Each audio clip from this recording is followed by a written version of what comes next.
بسم اللہ الرحمن الرحیم۔ السلام علیکم۔ اس ویڈیو میں ہم کتاب احیاء العلوم جلد نمبر 3 یعنی بک نمبر 3 کو آگے کنٹینیو کریں گے۔ اس سے پہلے اگر آپ نے سبسکرائب نہیں کیا تو سبسکرائب کر لیں اور بیل آئیکن پریس کر دیں۔ تو شروع کرتے ہیں۔ 8ویں مثال، گزشتہ کے مقابلے میں دنیا کی مقدار کم رہ گئی ہے۔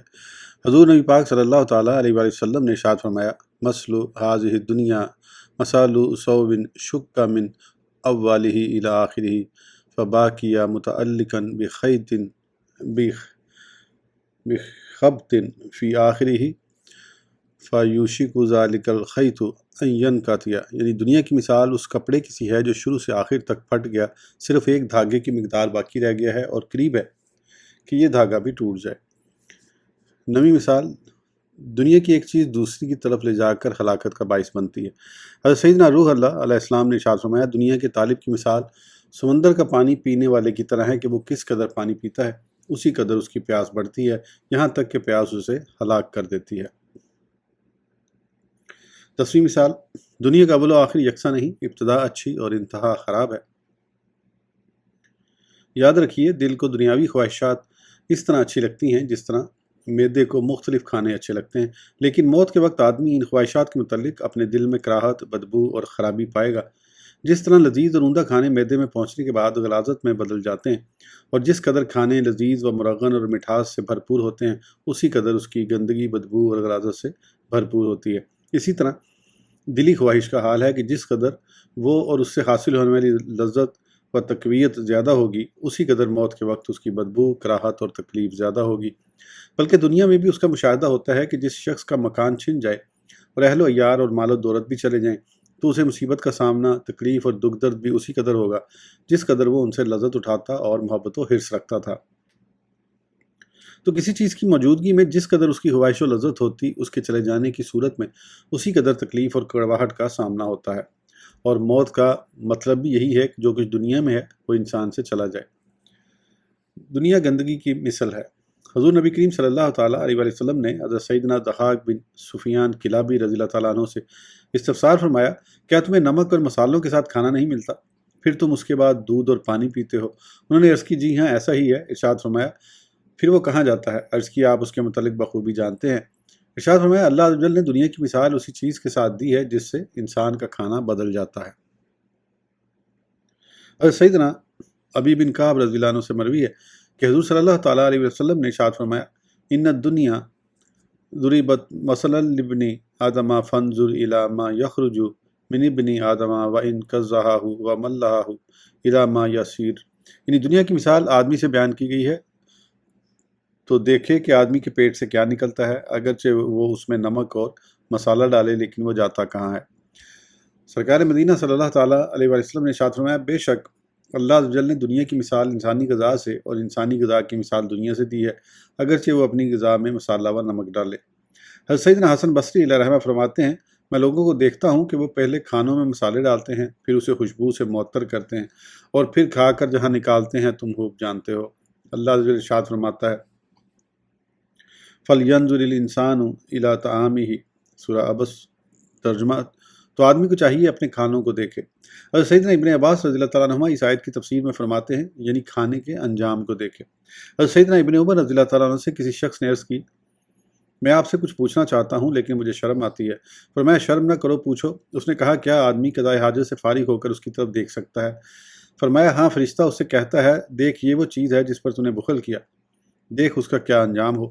حضرت سیدنا بشیر بن کعب رحمۃ اللہ علیہ لوگوں سے فرمایا کرتے، چلو میں تمہیں تمہاری دنیا دکھاتا ہوں، تو وہ لوگوں کو کوڑے کرکٹ کے ڈھیر پر لے جاتے اور فرماتے، اپنے پھلوں، مرغیوں، شہد اور گھی کی طرف دیکھو۔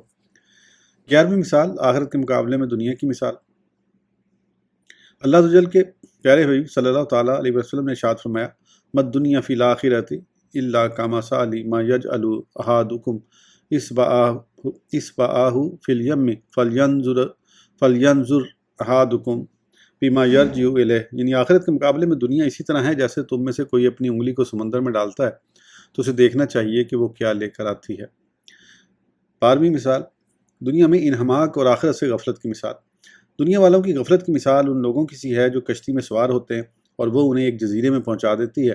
ملہ انہیں قضائے حاجت وغیرہ سے فارغ ہونے کا کہتا اور اس بات سے ڈراتا ہے کہ زیادہ دیر نہ ٹھہریں ورنہ کشتی روانہ ہو جائے گی۔ لوگ یہ سن کر جزیرے میں ادھر ادھر منتشر ہو جاتے ہیں۔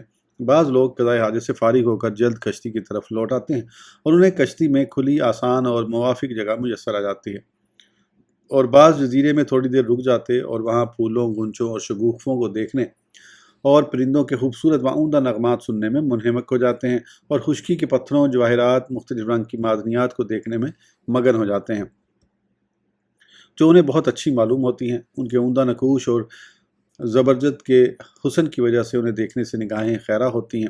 اچانک انہیں کشتی کے چلے جانے کا خیال آتا ہے تو وہ واپس لوٹ آتے ہیں، لیکن انہیں وہاں تنگ جگہ ملتی ہے۔ وہ مجبوراً وہاں بیٹھ جاتے ہیں۔ بعض موتیوں اور پتھروں کی طرف اس قدر مائل ہو جاتے ہیں کہ انہیں ان کی خوبصورتی اچھی لگتی اور ان کا نفس انہیں چھوڑنے پر تیار نہیں ہوتا، تو وہ کچھ پتھر اور پھول وغیرہ اپنے ساتھ لے لیتے ہیں۔ جب کشتی کے پاس پہنچتے ہیں تو دیکھتے ہیں کہ جگہ تنگ ہے اور ساتھ میں پتھروں کا بوجھ بھی ہے، تو وہ انہیں لینے پر پشیمان ہوتے ہیں کہ اب انہیں پھینک سکتے ہیں نہ کشتی میں کہیں رکھ سکتے ہیں، لہذا مجبوراً انہیں پتھروں کے بوجھ کے ساتھ تنگ جگہ میں بیٹھنا پڑتا ہے، اور اب افسوس کرنے کا کچھ فائدہ نہیں ہوتا۔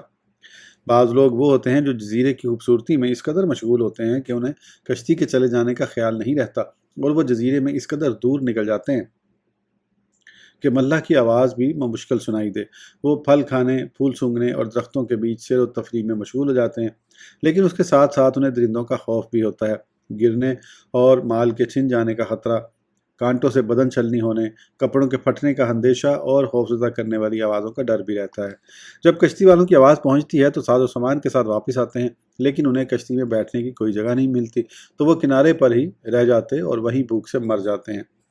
جبکہ بعض وہ ہیں جن تک کشتی والوں کی آواز نہیں پہنچتی اور کشتی چل پڑتی ہے، تو بعض کو درندے چیر پھاڑ دیتے ہیں، کوئی بھٹک بھٹک کر مر جاتا ہے، کوئی دلدل میں گر کر مر جاتا ہے، اور بعض کو سانپ ڈس لیتے ہیں اور وہ بدبودار مردار کی طرح ادھر ادھر بکھر جاتے ہیں۔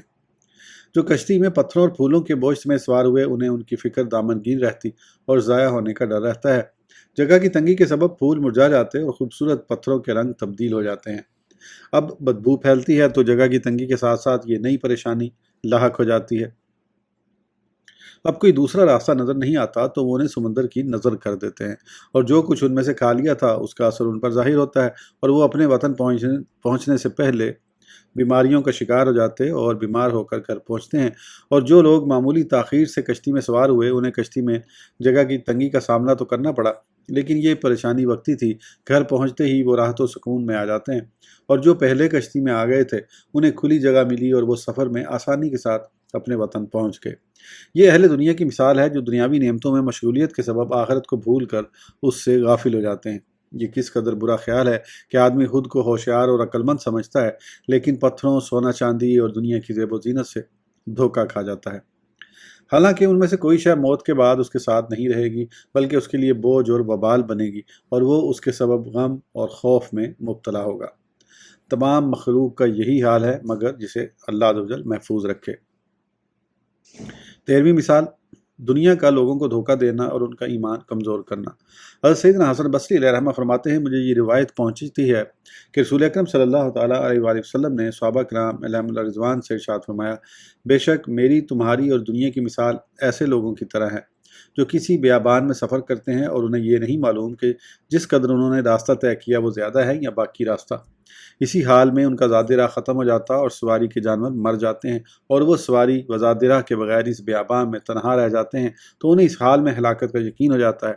وہ اسی حالت میں ہوتے ہیں کہ اچانک ان پر ایک شخص اچھے لباس میں ظاہر ہوتا ہے جس کے سر سے پانی کے قطرے ٹپک رہے ہوتے ہیں، تو وہ لوگ آپس میں ایک دوسرے سے کہنے لگتے ہیں کہ معلوم ہوتا ہے کہ یہ شخص کسی قریبی زرخیز علاقے سے آ رہا ہے۔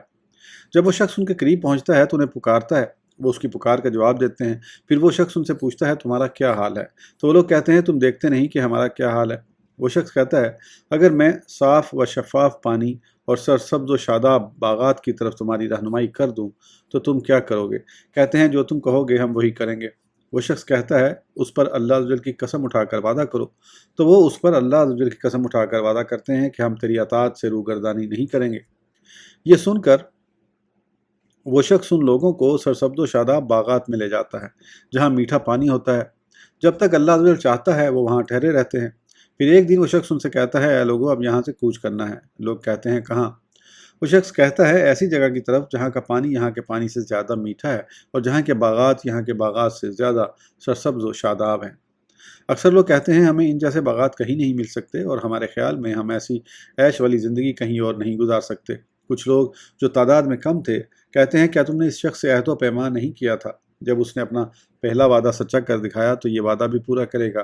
بس جن لوگوں نے اس شخص کی پیروی کی وہ فائدے میں رہے، اور جنہوں نے اس کی مخالفت کی ان کا یہ حشر ہوا کہ دشمن نے ان پر یلغار کی تو ان میں سے کچھ قیدی بنا لیے گئے اور بعض قتل کر دیے گئے۔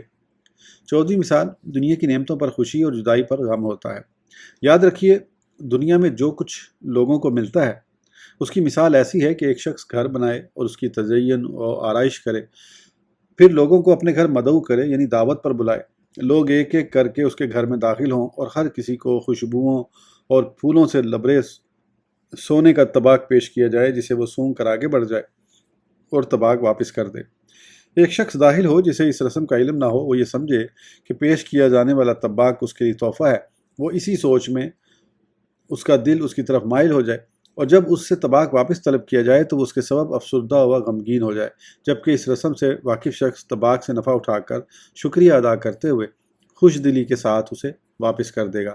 یہی حال ان لوگوں کا ہے جو دنیا کے متعلق اللہ عز و جل کے طریقے کو جانتے ہیں کہ دنیا ایک مہمان خانہ ہے جو گزرنے والوں کے لیے وقف ہے، مستقل ٹھہرنے والوں کے لیے نہیں، اور وہ یہاں سے ذاتی راہ لے کر جائیں اور اس سے اسی قدر نفع اٹھائیں جس طرح مسافر ادھار لی ہوئی چیز سے نفع اٹھاتا ہے۔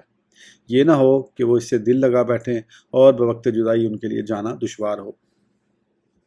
یہاں تک دنیا، اس کی آفات اور مصیبتوں کی مثالیں بیان ہوئی، ہم مہربان و خبردار اللہ عز و جل سے اس کے کرم و بخشش کا سوال کرتے ہیں۔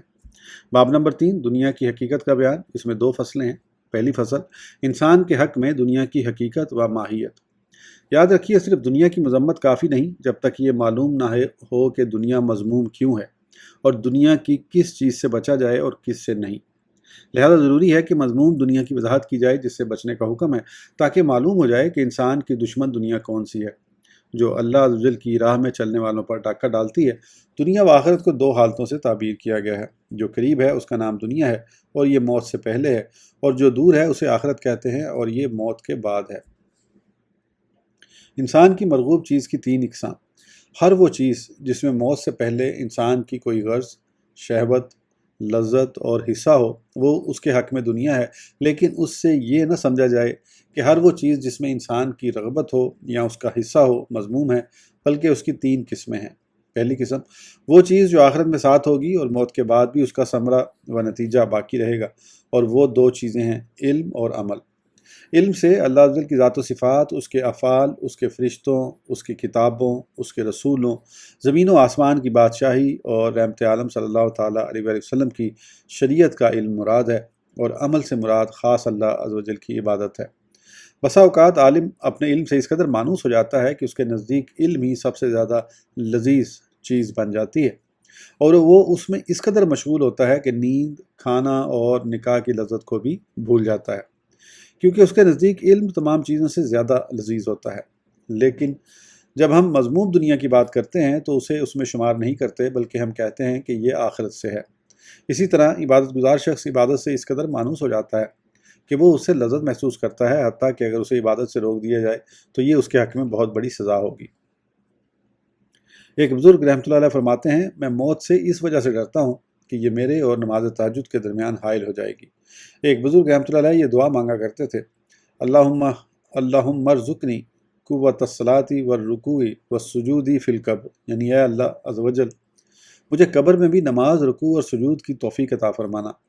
یہ دعا اس لیے مانگا کرتے تھے کہ نماز ان کے نزدیک لذت عاجلہ یعنی فوری ملنے والی لذت بن گئی تھی، اور ہر فوری ملنے والے حصے کو دنیا کہا جاتا ہے، کیونکہ دنیا دنوں سے بنا ہے جس کا معنی ہے نزدیک ہونا، اور جو نزدیک ہو وہ فوری ملتا ہے۔ لیکن ہم اسے مذموم دنیا میں شمار نہیں کر سکتے، کیونکہ حضور صلی اللہ تعالیٰ علیہ وآلہ وسلم نے ارشاد فرمایا، حبب الی من دنیا کم ثلاث النساء والطیب وقرۃ عینی فی الصلاۃ، یعنی تمہاری دنیا میں سے مجھے 3 چیزیں پیاری کی گئیں، نمبر 1 بیویاں، نمبر 2 خوشبو، اور نمبر 3 میری آنکھ کی ٹھنڈک نماز میں رکھی گئی ہے۔